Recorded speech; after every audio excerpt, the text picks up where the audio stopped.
नमस्कार। Legal health score channel में आपका स्वागत है। आज हम एक बहुत ही जरूरी सवाल का जवाब ढूंढेंगे। अगर कोई एनआरआई यानी प्रवासी भारतीय के खिलाफ भारत में एफआईआर दर्ज हो जाए तो आगे क्या होता है?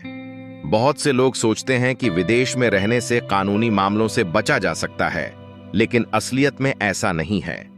भारतीय कानून के तहत एफआईआर दर्ज होते ही पुलिस जांच शुरू कर सकती है और जरूरत पड़ने पर कोर्ट में समन भी भेजा जा सकता है। इस पूरी प्रक्रिया को समझना हर भारतीय के लिए जरूरी है, खासकर अगर आप या आपके जानने वाले विदेश में रहते हैं। जैसे ही एफआईआर दर्ज होती है, भारतीय पुलिस तुरंत जांच की प्रक्रिया शुरू कर देती है। पुलिस अधिकारी सबूत इकट्ठा करते हैं, गवाहों से पूछताछ करते हैं और मामले की सच्चाई जानने की कोशिश करते हैं। यह पूरी प्रक्रिया कानून के अनुसार होती है, जिससे केस की निष्पक्ष जांच सुनिश्चित हो सके। इसके बाद केस की फाइल कोर्ट में भेजी जाती है, जहां आगे की सुनवाई होती है। एनआरआई यानी प्रवासी भारतीयों को जब भी कोई कानूनी नोटिस या समन भेजा जाता है, तो वह अक्सर उनके भारत वाले पते पर ही भेजा जाता है। इससे उन्हें जानकारी मिलती है कि उनके खिलाफ कोई कानूनी कार्यवाही शुरू हुई है या उनसे किसी मामले में जवाब मांगा गया है।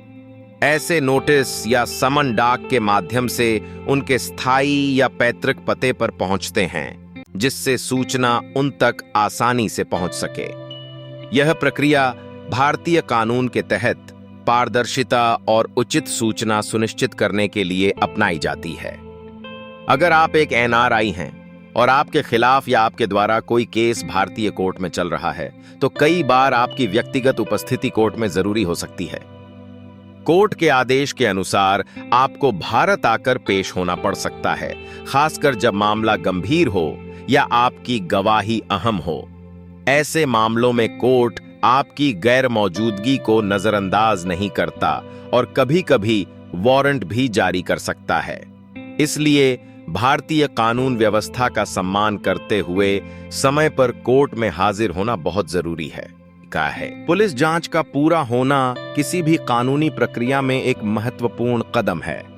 जब तक पुलिस अपनी जांच पूरी नहीं कर लेती, कोर्ट में केस आगे नहीं बढ़ता। जांच के दौरान सभी सबूत इकट्ठा किए जाते हैं और गवाहों के बयान दर्ज किए जाते हैं। इसके बाद ही अदालत में चार्जशीट दाखिल होती है और आगे की कानूनी कार्रवाई शुरू होती है। अगर कोई एनआरआई भारतीय कोर्ट में समय पर पेश नहीं होता, तो उसकी गैर मौजूदगी को कोर्ट गंभीरता से लेती है। ऐसे मामलों में कोर्ट उनके खिलाफ वारंट जारी कर सकती है, जिससे उनकी कानूनी परेशानियां और बढ़ जाती हैं। कई बार पुलिस को भी उनके घर या पते पर नोटिस भेजना पड़ता है। इसलिए अगर आपको कोर्ट से समन मिला है, तो उसे नजरअंदाज न करें और समय पर पेश हों। अगर आप एनआरआई हैं और आपको भारत से कोई कानूनी नोटिस मिला है, तो उसका जवाब देना बहुत जरूरी है। इससे आपकी बात कोर्ट या संबंधित पक्ष के सामने सही तरीके से रखी जा सकती है। अगर आप समय पर जवाब नहीं देंगे, तो आपके खिलाफ एकतरफा फैसला भी हो सकता है।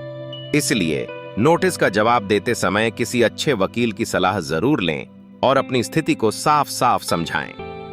कुछ मामलों में अगर किसी एनआरआई के खिलाफ गंभीर कानूनी कार्रवाई चल रही हो या कोर्ट का आदेश हो, तो उनका पासपोर्ट जब्त किया जा सकता है। इसके अलावा ट्रैवल बैन भी लगाया जा सकता है, जिससे वे भारत से बाहर नहीं जा सकते। ये कदम आमतौर पर तब उठाए जाते हैं जब व्यक्ति जांच में सहयोग नहीं करता या कोर्ट में पेश नहीं होता। ऐसे हालात में समय पर लीगल सलाह लेना और सभी कानूनी प्रक्रियाओं का पालन करना बहुत जरूरी है। अगर आप एक एनआरआई हैं और आपके खिलाफ या आपके द्वारा भारत में कोई केस चल रहा है, तो सबसे पहले आपको केस की पूरी जानकारी और उसकी प्रक्रिया को अच्छे से समझना चाहिए। भारतीय कानून व्यवस्था में हर कदम बहुत मायने रखता है और छोटी सी गलती भी आपके लिए बड़ी परेशानी बन सकती है।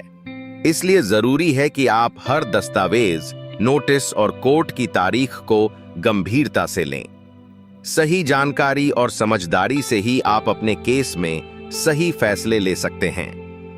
अगर आपको अपने कानूनी अधिकारों के बारे में जानकारी चाहिए या किसी लीगल प्रॉब्लम का हल ढूंढ रहे हैं तो लीगल हेल्थ स्कोर को जरूर फॉलो करें। हमारी वेबसाइट पर जाएं, वहां एक आसान सा फॉर्म भरें और अपनी डिटेल्स शेयर करें। अगर आपको तुरंत सलाह चाहिए तो दिए गए नंबर पर कॉल करें और हमारे एक्सपर्ट्स से बात करें। हम आपकी प्रॉब्लम को समझकर आपको सही कानूनी सलाह देने के लिए हमेशा तैयार हैं। ओके।